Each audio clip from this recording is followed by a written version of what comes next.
సరే అని చెప్పి నేను కింద రిసెప్షన్కి ఫోన్ చేసి వాళ్ళని పంపించాడు. అంటే ఒక కుర్రాడు వచ్చాడు, చక్కగా ఉన్నాడు. నమస్తే సార్ అన్నాడు. కర్మ వాడు నా స్టూడెంట్. అలా నా స్టూడెంట్ని చూడాలన్న కోరిక నాకు లేదమ్మా.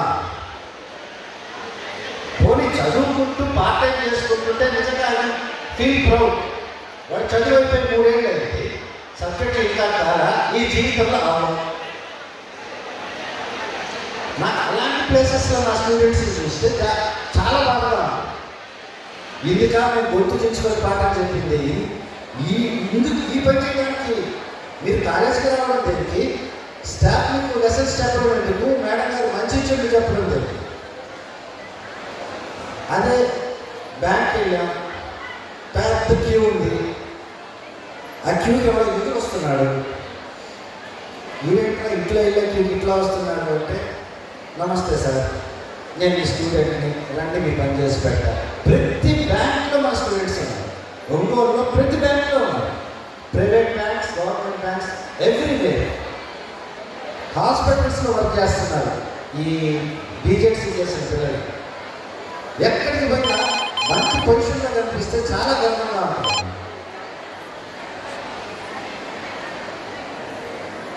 మీకు వచ్చే ప్రాబ్లం ఏంటి అంటే, మీ అందరికీ ఉద్యోగాలు కావాలా, ఉద్యోగాలు కావాలి అనేవాడు చెప్పండి.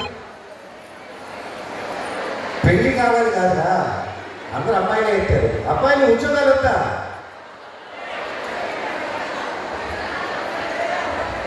అది దిక్కు ఉంది. నేను జాబ్ చేశాను, మేడం గారు జాబ్ చేశారు. స్టార్టింగ్ శాలరీ మేడం గారికి ఎంతో తెలుసా?